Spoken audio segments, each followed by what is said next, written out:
one man say enu nti omo de omo ka omo asem wan omo ka omo asem tu omo ka omo asem tre won no ye mra hye bedwani nwumadie bebre na si na ni so betima hwa aboa mam ne manfo enu nti se wo ye wadwen se enne wo ye ndisi ni enu nti ndisi fo nkwa na oba be he omo ochina wo ye MPP ni MPP nkwa na oba be he omo o se anwa da che nkwa no ubedi dokno kwa Monday media Holymat in Ramadan. Mama catch because a woman yemfa your dog free. We should love one another. Yemfa fasting and for build a good relationship. I'm always been saying it's not about political colors, it's about the development of the place. Let us not hide behind political colors. For the constituency to suffer development. Let us rally behind that person. And I'm fasting and praying that of course it will touch the heart of everybody, both MPP supporters, CPP supporters, everybody, the voting voters, so that they can all come on board. Why were you there? We have started doing a lot of intervention. I believe that with their support, we will be able to deliver the side. Apeja, enunti yera honorable Isa Salifu Taylor. And Abusuya yati say woka se mrahye bedwani a wogire ma de hye ntimamufu a ewo eye takwa enso ye mu ena ode nsam yi ekokoto dwa yamane boni anim wo man mrahye bedwafie Ghana utie sompa kase babia wo bia na eya kan kase nso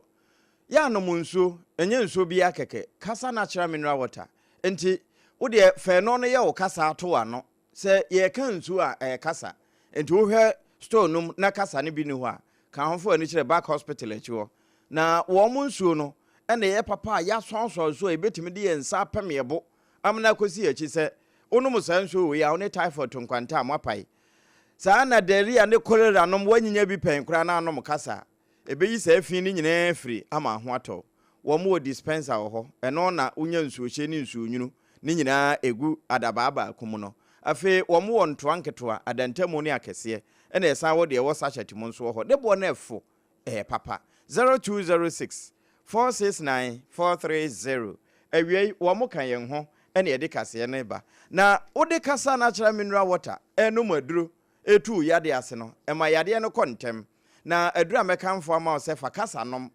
time HH capsules no eno ye topaye enti wo mene de a na de kasa nsu no mom ena emene sa na time heba mixture no edunsu malaria do tatahwe wonu mato ntimi ne di honam ya waduro no wo ba bia ye tonro awie wo mo kan ye ho na kase no ye de som wo abusu ama memfa nwuram wo Automotive Dealers and Importers Association Penia wada wo ma no eye owura Vincent ayete na aja yete na ekasa se enemo bi koso DVL ho a asempanimfo adwene maso na won de ne nkrofo a wo mo ye adwuma no wo mahunu ndi mpanimfo hunu ya wo mo tia won na so se wo mada wonyane de nti a wo kan woni se DVL na nsen adwuma bi a wo mo wi a ekoduru baabi number plate kura wo kope na akwa ye bibie wo ho na wo mo de amama asa amanyofo bi na wo mo etontontonton sa number plate no na owura Vincent de ohunu ye nti a wo de sa ansemi eto ye nsankyiro na Ebenezer Owusu ansan nim sa sompa de munya kape mampani bete de oboso ni so hwe oman no mu a yen automobile sector no ye obi ye friend DV any DP na ya ye di adwuma nso ne tembia no ebedu so a sa DV no na politicians ne mpanimfo bi di wo ho ahyem na wo di plate no na wo de mo nkrofo na wo ton no exorbitant prices na matanase ye hu se eba na sa na emwa yen the car dealing industry no because say wo call office ho a place near 470 but say ebi no mo ton plate no with the insurance 1,005 na ebana sanwa entweye and moreover it is making the government or the current president unpopular offices na odi ama ebinumu a anka se omoboa president no na o achieve ni aim ana se reset na oyen ebinumu akotena ho na yehu ejuma omoye ndi se de wahye ho na obetena se na wahye han na wama ebinumu aye aban no unpopular na wama yen ejuma ye die no aye se yemum na ye se ye ba na ye be pouchow for DVR eni a wuti ye aye Automotive Dealers and Importers Association one of president owura Vincent ayete donko na wi an wa mananso won wo se wo mo ma DVL fo one and 2 atoso 3 de beto no wo mo mpese wo mo nim no wo mo mpene to empene no a wo mo nya adwuma ebeso ma mpani a wo de wo makotena ho no ni. As a businessman and then the national coordinator for Chamber of Automobile Dealership of Ghana, I'm not going to sit down. Na my hands say me microphone womada me benyane womo. And as I say, yeah, man 1 week on Fred the various automobile unions and then the associations then the chambers no on Fred. Na give you here on fama na yemfandi ejuma enye saa ye boy demonstration e de tia no. Nti me ka na His Excellency here John Dramani Mahama ma winning core entities binum ho because this is what is happening. And I always say upese ubu omai na bibian kotote ana say uti ne there. You can't do without the business community. And this is the business community crying for help. Eno eyowura Vincent ayete donkwa wono na ye Automotive Dealers and Importers Association. One more president. Na wode asemi atoma mpani anim. Nanso DVL fo wama wo mo na wotwe se wo mo fansesa nemam se de be na wo mo benya de wo mo benya de aye wono adwuma abusua ye wura na wotwe ni nyina mu ye firi ase adwoda ede besi ni fiada amano ne nsɛm a yɛde to awo na yɛde ba wo nkyɛn saa no yare ebe na tew so fa ko hu endpoint fo na wo momoa yɛkɔhyɛ ase afiri mini abrempɔ ne wofa Trump ne krom US abrichima mu na wɔtwe mu yɛfiri ase adwoda no na US fo ede beto so sɛ kan room fo bia na wo mo nka bi nhye mu wo mo sɛ memere da no na Valentine's Day enti wo mo wo ho a yɛde adu pire ni besie na wo mo nim sɛ agya yɛde wo mo kɔ akɔtena sɛ supo bi so ama Valentine wo mo akɔ akɔdi ne del so paa ekɔwie ya saa yɛ deport wɔn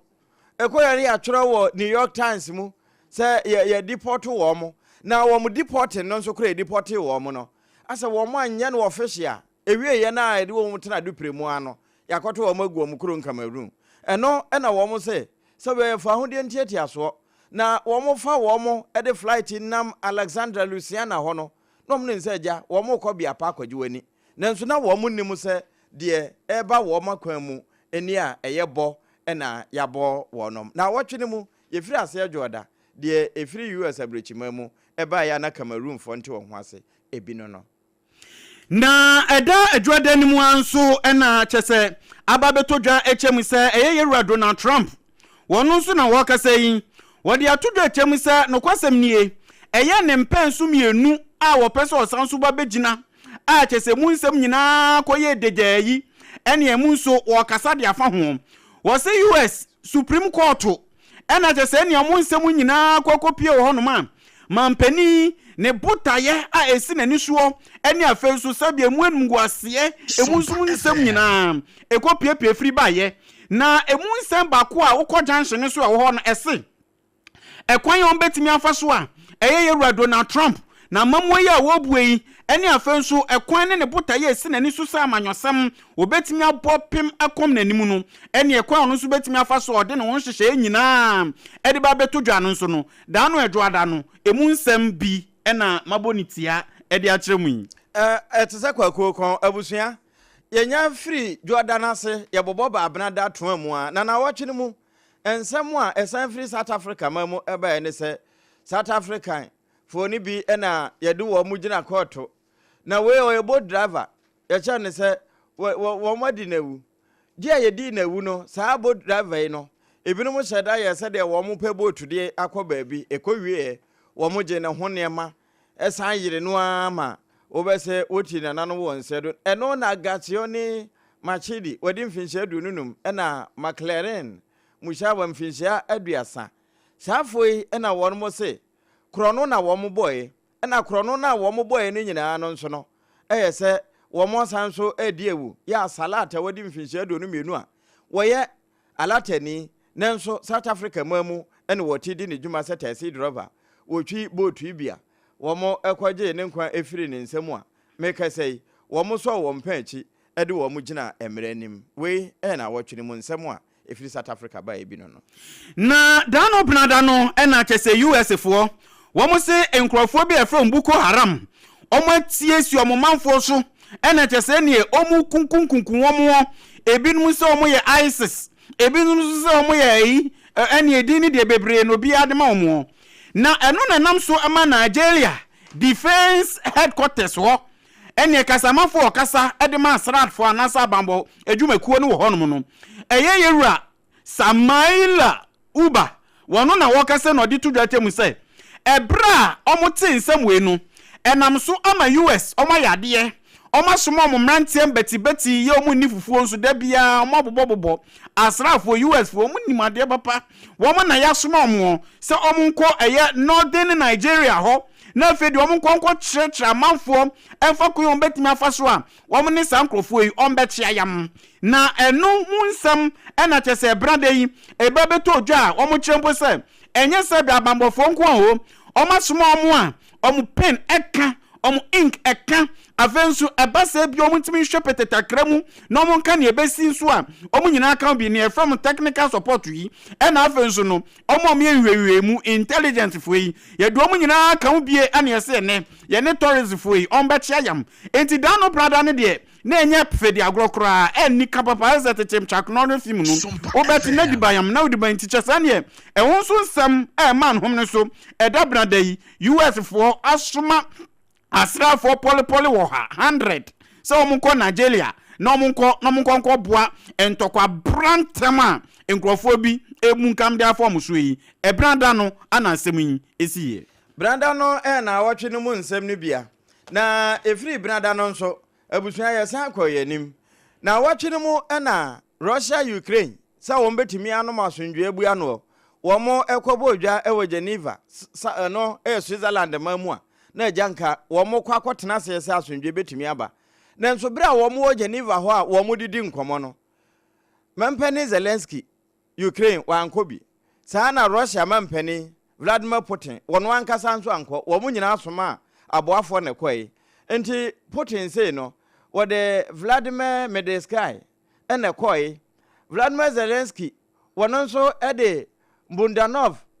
Krayelo ene kɔe ene afoforo ka ho ana national security for wɔn anasa council no wɔn nso ka ho saa bre koro na America mampani Donald Trump nso wɔde nanamusini Steve Witkoff ene kɔ sɛ wɔn konko ginam nanso ene sɛ wɔn bɛkasa na wɔn nkasa no ena topa ye no bi kasa ya wɔ Ukraine enam so ema wɔn kyerɛ sɛ da bi sabi ye nyina nkra ne mu ntete nkra ne asi wɔ fie no gye wɔn kokora kɔtoto nneɛma de amane no kɔbɔ mpanimfoɔ ansa na wɔn bɛkasa ane ana ho a wɔn maka enti ɛbaa ne saa no amasa de na wɔn hwehwɛ no no wɔn ntimi ansi gyinaeɛ wɔn susu sɛ anhwɛ nhyiamu foforo ebesan so akɔso biu na dano ukuada no abusua a wɔn free ɛyɛ Zambia enkane mampania na owo ɛyɛ hɔ no mo President Edgar Lungu wato nananom onse do na okowu ye sebe ɛwɔ ɛyɛ South Africa ɛne hɔ na kyese na okokokora ne kra okowie ne wiase dwumadi a wodi nyina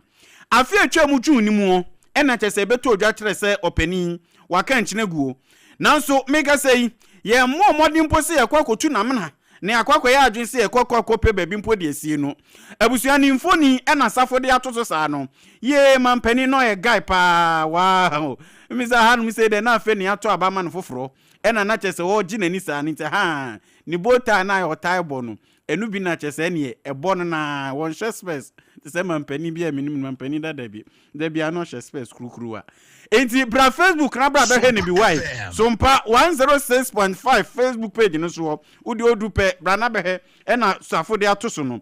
na enkrata ne hwehwemu a efi abambofo honom e de aba betudwa e de afa opani ni wo ehun e na me ba betimu bi e de akyeremu wo mo se enhwehwemu a na omo ifitian so mu di kante ye se an enkrofo bi na poison no enkrofo bi na poison no omusu ho sansam na yehrodo hrodan sam asem mpanifo anim eni tire eni nan ensam se no ti anu abon bongarat obon te setete chaskele no wansam no abode atore baabi wopani woya mampani a wababesum awo South Africa ho no asabe ne dibre kuta no sebe won tenase enye hwe hansa enti se bia be poison sa anya poison ne de enhwemu a kyerɛ sɛ enye nokore na enu enenam so ama ne mra nim ni ana abusua ne mra nim ni waba bonten aba bekasa de afa ho kyese enye nokre bia enye poison ena kyese akum no na mum omugusu ene mpanifo eye nhwehwem kakra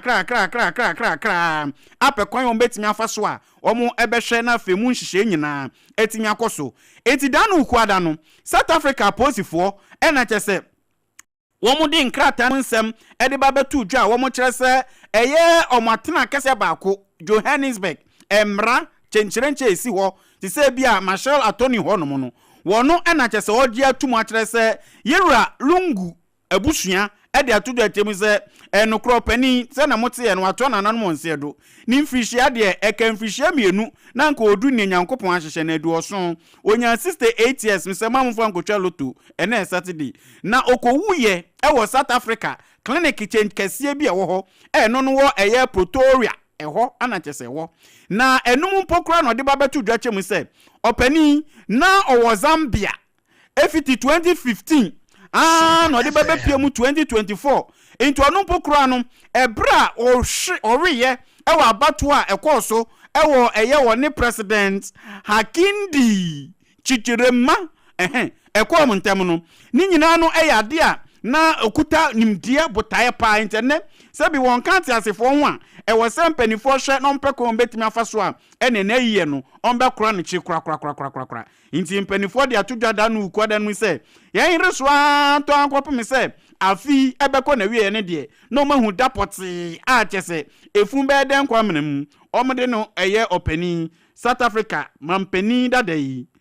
eye president Ega Lungu omo be pre ne korabre eno eye eda ukuada midweek na busua na watwene mu firi ukuada na ayeforo basoro no ana Pakistan so wo mote yaw pa yawada no mu ho esansa topaye epaye na se de ne Yesu se ye topaye na enye topaye eye wo jaframa gas ibi de wo mode no anuane no wo mpotam ho no eba eja pa te se de ha yetimi so jakuna no ana ajabidie wo mo ne o de wo mo de wo ho to so nyina wo made nuam se enye anyinama hoden electricity de ene se tebia age se LPG gas no ne no na dan bi bugu ye nam so ma gas yi kokopai na ne nipa dumiensa wo Pakistan ho wo muti nananam wonse do awere ho sem nso no wo mukura eno no pokura da no a wo mutimi eyi nema wo ho ye fro se Karachi eho enesi na eno ene nam so ama de woni amansan di nkuta ho wo posi sadom no wo maboboa no Chief Rizwan Patel wo boy amane a chese sesei wo mugusu a de esiye no wonu ma prepra yeyiyi won wonu ma aka asase na se a yehu wo mugusu eyiyi ba ena efe efia hodo a akoso no nso wo mu prapra se de be na eho ebete abusua Endpoint Homeopathy Clinic awie wokutaye mu Dr. Dubuaten wone Dr. Kwaten wo mu na efre wu se wachinchina wo ayaresa ho ama wo kwana etenten dodo ni ti a woni nyina Endpoint Homeopathy Clinic eho no ye de homeopathy ayaresa na esa de na Queen Elizabeth wo de hwe ne ho a wonyini ye ya no eno na woguso a wo mo de yo enti a no wa hye ne nso na de wani a kire ho abusua ye ka ne sei no eye brebo no sa no ho yade a na de akoma won wo mu wadura ye de beso ano ama yade no afiri wasetena mokura se ehia massage ne nso a wono bewyo wo mu nuro nso ni abonten enti je wo kwa wakache kronoma bo hia kumasi asantema mu ana asa shell signboard spenters kwano so 0244867068 wo ma homa eno no ya na wafre ya wodanum ene eda so gine abusua yanko da no ya wodanum ya ene ya afoda na eye mia mini ekuma obi obrempon ne wofase a wonche ane nsem da Donald Trump ena mekọ na kachi yi na da no ya wada no ena ode ba betu dwa chemu se omo hweye pa bibi boni betimi ato wo mo se omo hweye ewo eye Iran fo ho na omo ni omo anko nhyehyeye mu a yero Donald Trump ede nsem kokotu dwa ebra na wahia eye border omo ba betena se ewo eye America ho Washington DC sa dan fitan mu no eho anachese no mkokohia ya omo edi board fufuri edi omo eba bekire ye pe krom betima faso a asumdwe betinya ba na enum na Donald Trump di tudwa chemu se sie mprempren ye kasa yin odwin kwa betima faso a wode eye asrafo ebe tebri omo ho edi akọ na omahwa ma bambo etima ma no hom so na ninsem ba ko sanso di tudwa ka safa ho edi tudwa chemu se wo ma na poli edu 10 days se 10 days ni du na ebia omantimi ehu asumdue kruwa ebetimi aba om ni Iran fo ntem ene jalejai obi tantansema o ma so be ye hyepa na Donald Trump o se afie nani abre won ono ni broni a one time pes hye enti ono no ka asema otimu se nani kosuya no rado say ya no wonder say ne nana ene eye obrempon na eye Iran supreme leader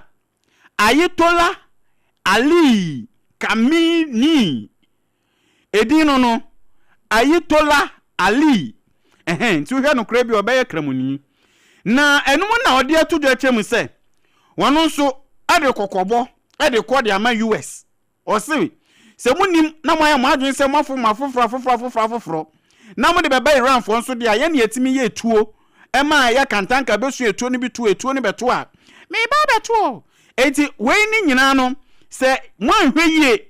na mon sha masundue ntimi amba Iran Russia on be come ho bom na yenti ensem a yewa Donald Trump edi tu dwa kasafa ne ye bone no. For years you've been hearing about peace in the Middle East and everybody's saying it's impossible. All of these countries are working together around vision of a Middle East that is free from the curse of extremism and terror, and now is, and by the way, even people with extremism and preaching extremism, they're exhausted. It's been going on for too many years. I don't care who you are. They're tired. They want peace. And now is the time for Iran to join us on a path. We'll complete what we're doing. Join us. That'll be great. If they don't join us, that'll be great too. But it'll be a very different path. They cannot continue to threaten the stability of the entire region, and they must make a deal. Or if that doesn't happen, maybe you can understand. If it doesn't happen, it doesn't happen. But bad things will happen if it doesn't. With the commitments announced today, the Board of Peace is proving that it does not just convene countries, it devises and implements, and real solutions happen. We've come up with solutions. This is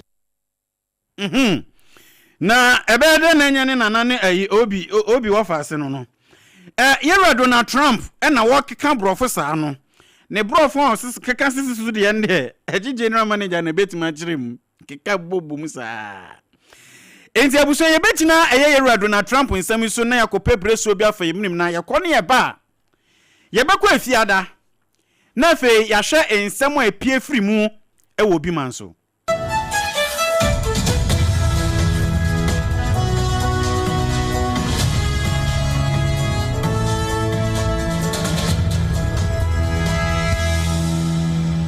Point homeopathy clinic Ghana had obi anim sesa ye prostate na baby omutimi ye screening ema hu ni ye etu ase a na ye endpoint homeopathy clinic anase ye kidney ye liver problem wo fa baby na adjujo na de fa ne premature ejaculation no a ba ma bi a wo ne wodofo akwakwahia ase wo di ne ho agro ase wo tonte ene ye bra endpoint homeopathy clinic na ye moa wo ema ne mema mo pa wo ye endpoint homeopathy clinic wo mo dem fua yare bia infections bi ne wo ho anase bia wo hwa wo fa baby na adjujo kidney problem prostate de endpoint homeopathy clinic kuma se ubehu endpoint homeopathy clinic wo konoma bohia na akra hanso so de wo mu ginamu ankasa wo spintex bebre friend share signboard no huduro na ubusasa wo pe endpoint homeopathy clinic obia ebechiro for endpoint wo 0244867068 and 0274234321 endpoint homeopathy clinic wo mu dem tontonte yanum sane afadwen ne afadwen ampa say na nanu nim se brebi beba ama tontina 74 opa ye ne simple T74 abeye aduru tontina 74 ana T74 asa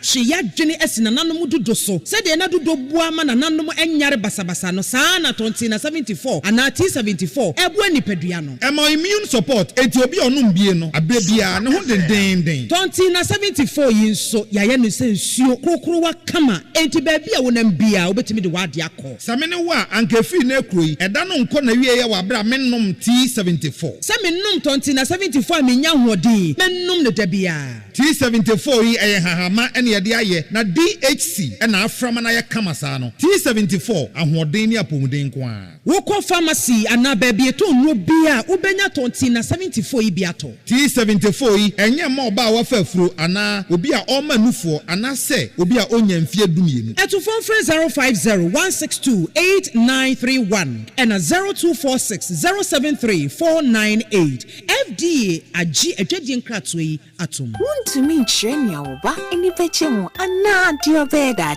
nanso ubetumi abwana manenya pomodin free ne mofrase Jamvita ye de milk papa bi ni nutrivi aye ye nkwada ediane a eye de na ahode a ewo mu no bo mofra pomodin anyo impeni foswini chopa mawobano apomodin free ne mofrase Jamvita gumo do pray Jamvita, a delicious way to grow. FDA agi edwadi yinkratoyato. Emra, me pacho bra na me hwa de wo bagi. Bra, aden, enan so biem. Hey, time heba me hya ya me kan se yi ba kwin. Ani wayi me ensen. Bra, sanya time heba me hya esia gyimi ni me fiefo enya de abako ebeso yen. We de udi se ofa ni nyina. Time heba me hya me kasa me di wa dance ya heaven ena de mekwa akopie. Enti se malaria malaria we draw on a time herbal mixture. Enye enunku die nanum ato a wontimi anidie no. Time herbal mixture duro no ena yema wo. Oba a wafa afuro de wo ma akwada nofo. Ene akwada woni mfie dumienu entimi num aduro yi bi. Se obeto aduro yi bi anoma, hwe se wakọ hospital anase lab ameye hu se wo atridie malaria yi bi ansa. Se o time herbal mixture enu dudu atu a, fo ani kire KNG Herbal Center ewo Emrom Abidjan House ana ba akoso wo atonsu Monaco Junction. Eno echi ubenya bi atowo over the counter medicine sellers any herbal shop dodo na emu. Fre 0244 417669. Kayo set time no TIME time herbal mixture afi malaria fever bi adani ziba ewo munu betu akọ. FDA agi adwade nkratoa yi atum.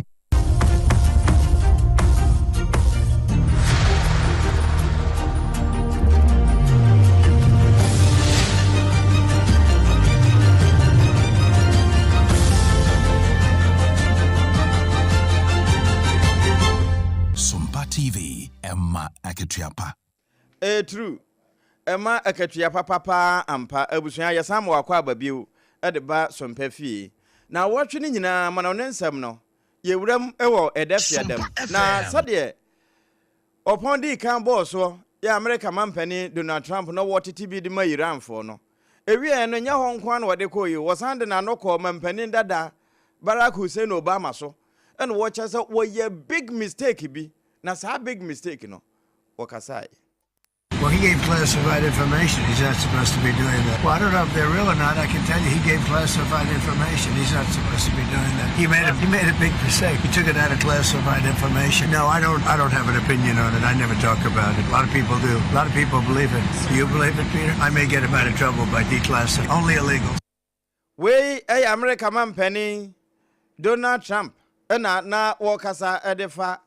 Mampeni dada Barack Hussein Obama ya wobedi America so pese woyem fonso business fonso no ena no obi ebiesu na yankopie mu awoye South Korea dano fiada no eye ex president wo eye South Korea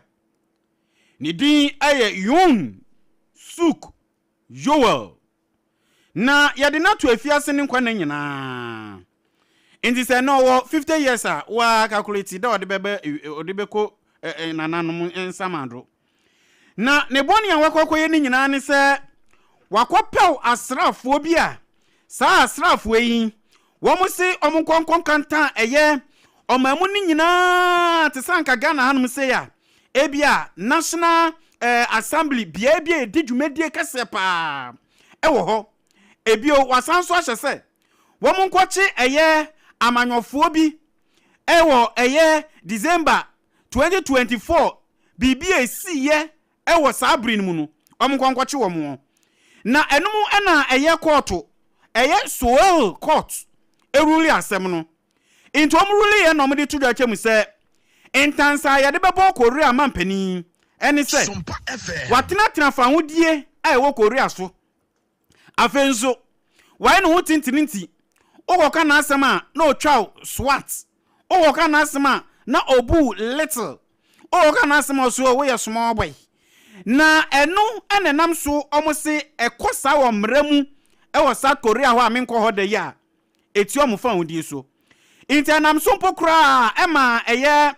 presiding judge Ji Yoon eno de to court nanim e kire se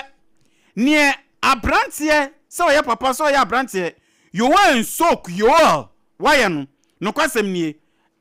ensem fatakura enye na prosecutor awo no ena odi ntansani nyina bo no keka ni nyina bo mu no ena odi tudu achem se enam ni abrantie ya yi se ye ja ne pan hwe adacha nkomanu o makuesi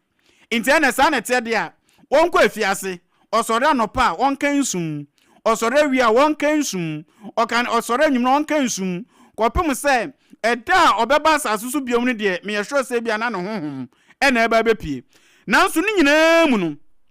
ababa ye kokobo ne afutuo e de akọ e de ama amanyofo a ewo South Korea honomo ezan se mampani ebi trese o ni suma na ekuta ne de enyenyenyenye bi suso o no ye nemum oye obi a oye principal te sɛ ne anka Ghana hanum si amampani flight lieutenant JJ Ron nyame mfa ne kra enzie ye sɛ na na ɔte no ene ebi boni ti so ye papa dan kenya ne na nka yo ebi sɛ kai akwai ni obeye Ghana fo bi nti wenum ne nyina no eye nkomo bi a ekoso da no efiada no ewo South Korea ho mampani dada ye cheli no ne nkwa ne nyina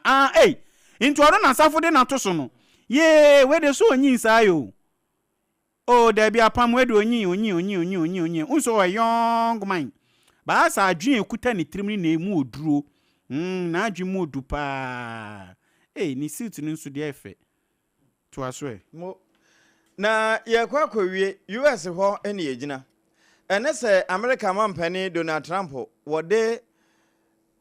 eto sika toto aman bi no so titru wo meba be fa nema wo ne mamu ene wo mo adi bi beba ya Ghana kura yenya ye 10% no ewie ma bi no twetwen wo mo ho firi ni dwadie mu eka ho bi pa na Venezuela mampani Maduro okọ bona bomo edi firi ne kurom de ne ba New York ho no ne no ene wo mo kyase ene se pani wode sa sikatu atoto aman ahodo so ama bi no kura atwe asensen no ase nipa chobra na me hwa na wode atoso no se wo China,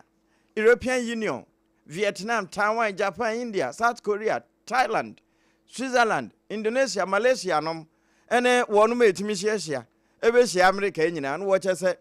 ewom se trade deficit no so wo de toto kane no ho a wo mbeka se kura no 2.1% wo de to 2024 ho a sa na wo mbeka no enti 1.2 trillion US American dollars de wonu mapaja e de adu nanso ni nyina no Bureau of Economic Analysis for na wo mo kyese se wo mo sesen pa de a wo mbeka se 3.4 trillion na etimi ehuradu nanso ni nyina no sa America ede niema efiri ni mamu ede aba oman no mu no aye bibie wo ho eno na ye gina so na wotwe mu nyina nsem a ye de baaye no ye de obepem nansa na no yenko wie wo popon ho na US wonu mu na wotwe ede fiada ni mu no ena eye embassy opani a wono no da ano e wo Ghana ha wo kasa yi wose ye friend roof osun centrofo nhye mu ofre ye no ena odi to da chem se wate se Ghana ha se bebre na pese kwa World Cup ni bie ene ya de pa wose World Cup no kra no obo ho mpa ye de ma Ghana sanse se na obetena Ghana ha yefti fa so ni mu ya ma ne ba bia dedenie wo kopie ne ba bia wote a asundie ho pa wose se kra de wasua Ghana jollof die a se kra mpo do se o ma na busuafo mpo ba Ghana sanse Ghana ya asundie kro je se economy ni na eto da bia na achia se jebidie ka na ni nyina nkamfu an wose kokobo we nkonfa enfo osafo so non country sports presenters ni wo mu a o manije agudi bia ho se safo kwa wo beba o kwa wo beba because wa nko ukọ na wa ma Donald Trump be so paachi yenzo yenimu bia ho ne akotro nkrata ama no ntimi sro kwa abra na o se wo ye Ghana ni na ukọ World Cup ni bia make sure se enna toto a ye de ama wo no sa nna no umunka mfa so wose wo ye wadwen kura se enna no ti se bia ebeso awia oso metrama ma na bo anwumre oboa ye be chew wose ennamontu omatu ene kwan o mafa so o ma hyehye afie wei World Cup a ekoso US ono mu no wose udi agro anhwe ni je na ode be kona beda na areho o ma hyada ko fa bambofo a omunom nya hu na ntakrom se akwai onya Ghana ni na ude yentie rough osun ne kokko board ma Ghana fo ni bi my messages themselves. So I think it's important to clarify. Every country has its immigration practices, right? And this is certainly true of Ghana as well. And when a government issues a visa to a visitor for whatever purpose, for whatever length of time, it's really incumbent upon that visitor to respect the laws of the country they are in. And that's both in terms of the conduct of the country, as well as how long they stay. Now, in our case, and there's an understanding distinction. We a rough osun ne kokobo a wode ma Ghana fo bi na yɛtie yɛ no abusua no so ne yɛgyina na dumienu kase a ɛnɛ memene awie yɛde som wɔ SOMPA fie na watwe mu amana ne nsɛm nyinaa ɛsan ba wa akwa mu yɛde wo pem ɛno ne firi SOMPA 106.5 FM Accra ya time herbal mixture ɛka yɛn ho kasa natural mineral water wɔso yɛasene bia endpoint homeopathic clinic ɛma ɛnde no yɛde wo pem na mom ensɛm a ɛbaayɛ no afoforo no mo ne atiyɛ bi ɛne sɛ DVLA wɔn aboboa no hɔ Automotive Dealers and Importers Association for say enema bi kɔso a enhyɛ ne onyam entimampani n'ani nkɔ hɔ a wɔn n'ani nkɔ hɔ Sana Ghana mampani abedu akyire he Excellency Professor Jenna no Poko Agimade atodo akyerem sɛ ebraso sɛ wɔsɛ yɛhwɛ boa ma mmabunu botaye etimi kɔso ɛwɔ bibire mu anum sei